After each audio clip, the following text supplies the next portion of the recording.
শালা জয় শ্রীরাম বলবি হ্যাঁ কি না বল। শালা দুবো 1 লাখ বুঝতে পারবি। টুপি খুল। দাদা আমি নামাজ পড়তে যাব। জয় শ্রীরাম বলবি হ্যাঁ কি না বল।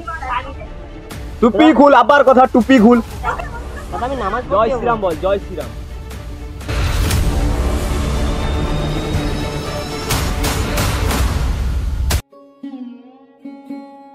তারপরে বল, অনেকদিন পর তো দেখা হলো। শুভ কেমন আছিস বল? আমি ভালো আছি, তুই কেমন আছিস? কেটে যাচ্ছে কোনো রকম। দুজন তো দুজনকে বলে দিলু কেমন আছো কেমন আছিস। শালা আমি মিডিলে একজন বসে আছি সেটাও তো দেখ। আরে ইয়ার তুই বরাবর এরকম বলিস। বরাবরের নয় ভাই, তুই তো আমাকে একটা কথা দেখ, আমি বসে আছি, তুই আমাকে না জিজ্ঞাসা করে তাকে জিজ্ঞাসা করছিস। আমার তো স্বাভাবিকভাবে বলবো না। তুই বলতে দিলি কখন? তুই তো বলার আগেই ভুলভাল বকছিস। হোক, তুই বল কেমন আছিস বল। আমি তো ভালো আছি, তোর থেকে তাহলে এটা আগে বলেই দিলি শুনে। তোর থেকে ভালো আছি, এটাই কথা বলতে চাই। হোক, তাহলে ভালোই আছিস। স্যার তোকে জানতে হবে না আর কেমন আছি, চল। আচ্ছা শুভ, রোজ বিকালে কেউ না কেউ একটা আমাদের কাছে মুরগি হতে আসে, তাই না? কিন্তু আজ দেখ কেউ একটা রাস্তায় নেই। এবার একটা বোরিং বোরিং লাগছে। তোদের বোরিং লাগছে না? বোরিং লাগছে ভাই, ভীষণ বোরিং লাগছে। আর তার থেকে বড় কথা কি বলতো, তোদের সঙ্গে এসে মনে হয় আরো বেশি বোরিং লাগছে আমার। আমারও বোরিং লাগছে, আর ভাল লাগছে না। চল তো ওই সামনে হনুমান মন্দিরটার কাছ থেকে একটু ঘুরে আসি। চল চল চ ঘুরে এসি, চ কিছু দিয়ে একটা। ঠিক বলেছিস, চল। ভালো লাগছে না আর একদম। বিরক্তি লাগে বুঝলি। ফাঁকা রাস্তায় বসে বসে।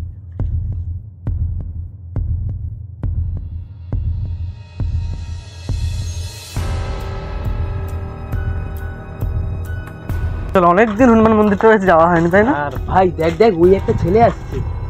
হ্যাঁ, ছেলে আসছে, তাও আবার মুসলিম। সুরের বাচ্চাগুলোকে এখনো পর্যন্ত দেশ ছেড়ে যাবে না। যাবে কি করে, মানে তোরা এরকম হাত পা গুড়িয়ে বসে থাকলে যাবে? তাও ঠিকই বলেছিস। আচ্ছা ওকে একবার আসতে দে, এখানে দেখাচ্ছি মজা লেই। চল চল।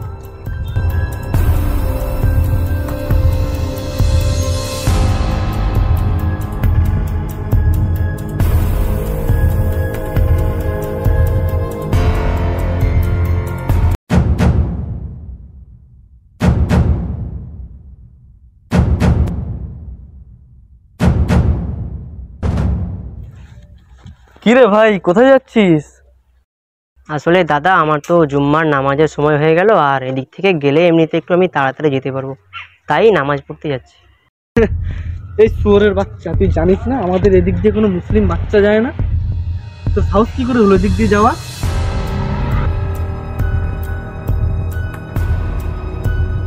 এই শালা শুয়োরের বাচ্চা, জয় শ্রীরাম বল। বল। কি রে, জয় শ্রীরাম বলবি না? বলবি তো, বল।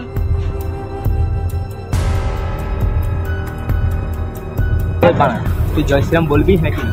মানে দুবো 1 লাখ জানিস কি মানে। টুপি খুল, জয় শ্রীরাম বল। বল, আমি নামাজ পড়তে যাব, দেরি হয়ে গেছে। জয় শ্রীরাম বল।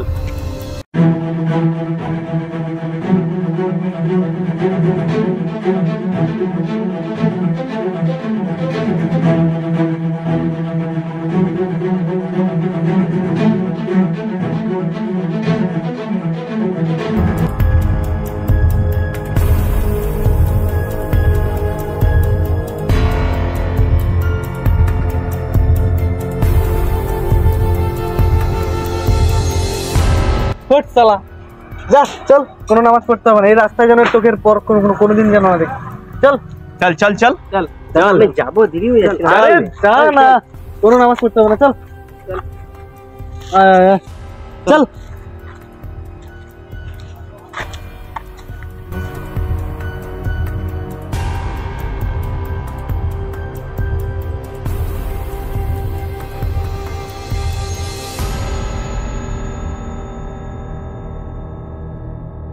বুঝলু তো, এই মোল্লা টোল্লা গুলোকে না একবারে পাত্তা দেই না গ্রামের ভিতরে। একদম ঠিক বলেছিস। মানা দেখলেই মানা এরকম করবি, ঠিক আছে? আমি কি বলি, আমি তাহলে আইসি বুঝলি, তাহলে সাবধানে থাক। আমি 2-4 দিন পর আসবো। ওই তো ঠিক আছে ভাই, সাবধানে যাস তাহলে। ঠিক আছে ঠিক আছে, ঠিক আছে। হ্যাঁ হ্যাঁ হ্যাঁ ঠিক আছে, সাবধানে যাবি।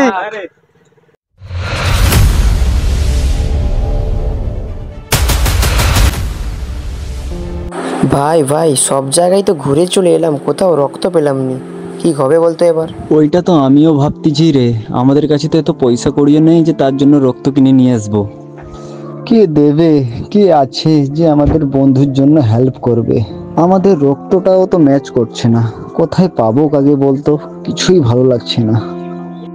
আমারও কিছু ভালো লাগছে না, কি করি বলতো? কোথায় যাবো এই সময়? কি করব কিছুই খুঁজে পাচ্ছি না।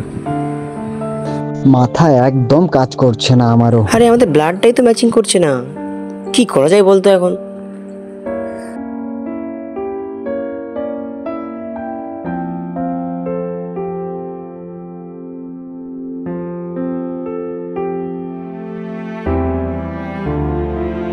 আচ্ছা দাদা, কার রক্ত লাগবে? আরে তুই সেই ছেলেটা না? তুই এখানে কি করছিস? দাদা আমি তো নামাজ পড়ে বাড়ি যাচ্ছিলাম, আপনি যদি কিছু মনে না করেন, আমার তো ও পজিটিভ রক্ত, আমি আপনার বন্ধুকে রক্ত দিতে পারি। আরে তোর কি মাথা ফাতা ঠিক আছে? তুই একটা মুসলিম ছেলে হয়ে তুই আমার বন্ধুর গায়ে রক্ত দিবি? না না না না, এ সম্ভব না, একদম না। ভাই ছাড় না এখন ওইসব বলে। আরে না, এ মুসলিম ছেলে ও তুই রক্ত দে, এর দরকার। শোন আগে ভালো করে শোন, ওকে আগে বাঁচানোটা দরকার। এখন ওইসব ভেবে কোনো লাভ নেই। কি বলছিস, এটা কি সম্ভব? সম্ভব, সবই সম্ভব। এখন হিন্দু মুসলিম সবই, ওইসব ভেবে এখন কোনো লাভ নেই, ছাড়। ভাই ভাই রক্ত দেবে তো? চলো চণ্ডীপুরের লাইফ লাইন নার্সিংহোমে আমার বন্ধু ভর্তি আছে, খুব তাড়াতাড়ি চল। চলো চলো চলো, আমি বাইকে নিয়ে যাচ্ছি, চলো।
ডাক্তারবাবু, এখন আমার বন্ধু কিরকম আছে? এখন অনেকটাই ভালো আছে, আপনি দেখা করতে পারেন। থ্যাংক ইউ ডাক্তারবাবু, থ্যাংক ইউ।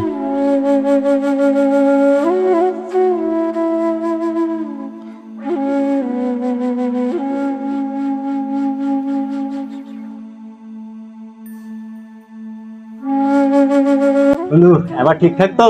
একদম ঠিক আছে। এবার কিন্তু আমাদের সঙ্গে ঘুরতে হবে, সেইভাবে আড্ডা মারতে হবে। হ্যাঁ আর টেনশন নিস না, আমরা যতক্ষণ আছি তোর কিচ্ছু হতে দেবো না। তোরা ছিলি বলেই তো আজকে বেঁচে গেলাম। আরে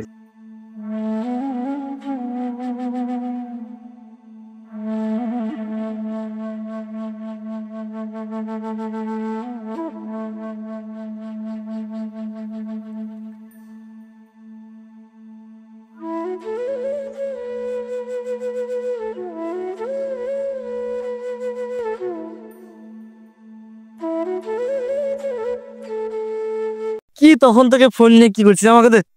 আচ্ছা তোরা যে নিয়ে যাচ্ছিস আমার সে আম চুরির কেসে ছোটবেলার মতো ফাঁসি নিল তো? আরে ভাই তুই টেনশন নিচ্ছিস কেন? তুই চল না, ভালো জায়গায় যাচ্ছিস, তুই চল। আচ্ছা চল। কি কোথায় নিয়ে যাচ্ছিস আমি নিজেও বুঝতে পারি। আরে তুই চল না রে ভাই, এই তো চলে এসছি, তুই চল তারপরে দেখতে পাবি। ঠিকঠাক এখন তো পুরোপুরি সুস্থই হলাম না, কোথায় পার্টি করতে নিয়ে চলে? আরে এইটাই তো আসল পার্টি। এটা কার বাড়িতে নিয়ে এলি? আরে চল না, তুই ভিতরেতে চল, তারপরে তো দেখতে পাবি। সেলিম ভাই, সেলিম ভাই, আরে বাইরে এসো। সেলিম ভাই, সে আবার কি? আরে আসবে তো, ওখানে দেখতে পাবি, দেখ না। আমাদের কি কোনো ছোটবেলার বন্ধু? না, তার থেকেও এখন বেশি সে, তুই আসলেই বুঝতে পারবি। কি বলছিস? হ্যাঁ একটু ওয়েট কর। সেলিম ভাই এসো তাড়াতাড়ি। আরে ভাই তোমরা মুসলিম বাচ্চারা না? হ্যাঁ। তোরা এখানে নিয়ে এসছিস আমাকে? ওই তুই কি বলছিস রে? তুই এর ব্যাপারে কি জানিস? জানিস তুই একে? ওর ব্যাপারে আমার কোনো কিছু জানার দরকার নেই। আরে পাগলা, তুই পাগলা, বুঝতে পারছিস? আরে আজকে যে তুই এখানে দাঁড়িয়ে আছিস কার জন্য জানিস? এই সেলিম ভাইয়ের জন্য। কেন? আমার পা নেই নাকি সেলিম ভাইয়ের জন্য? ঠিক করে কথা বল, এটা কে জানিস?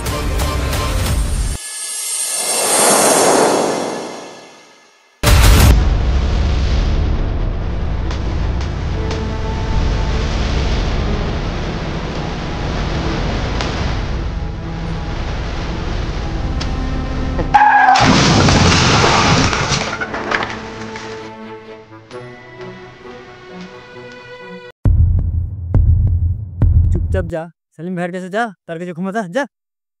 সেলিম ভাই, আমি সবকিছু জানতাম না, আমি অনেক কিছুই জানি না, তাই জন্য অনেক কিছু ভুল করে ফেলেছি। তো প্লিজ আমাকে ক্ষমা করে দিও ভাই। দেখো ভাইজান, তুমি যে তোমার ভুলটা বুঝতে পেরেছো এটাই আমি অনেক খুশি। আজ থেকে আমরা দুজন ভাই ভাই, কেউ কারোর ধর্ম নিয়ে কোনো কিছু নিয়ে টানাটানি করবো না। তুমিও মানুষ, আমিও মানুষ। তাই জন্য তো কাজী নজরুল ইসলাম বলেছিলেন, একই বৃন্তে দুটি কুসুম, হিন্দু মুসলমান, আমরা আজ থেকে দুজনেই ভাই। ঠিক আছে। আজকে যদি না তুমি থাকতে ভাই, আমি হয়তো আজকে বাঁচতে পারতাম না। যেভাবে আমার ভয়াবহ দুর্ঘটনা ঘটে গেছিল, তুমি না রক্ত দিলে হয়তো আজকে আমি আমাদের জীবনটা ফিরে পেতাম না। অসংখ্য ধন্যবাদ ভাই তোমাকে। বর্তমান রাজনৈতিক সমস্যার জন্য বিভিন্ন মানুষের মনে বিভিন্ন রকম হিংসার সৃষ্টি হয়, আর যার ফলে নষ্ট হয় হিন্দু মুসলিম সম্প্রীতি।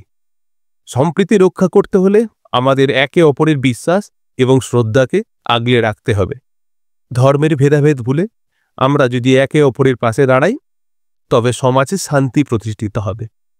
ভিন্ন ধর্ম, ভিন্ন সংস্কৃতি হলেও আমাদের হৃদয়ে একটাই জায়গা, মানবতা। ধর্ম ও জাতির ভেদাভেদ আমাদের রোধ করতে পারবে না যদি আমরা মানবিক দৃষ্টিভঙ্গি অবলম্বন করি।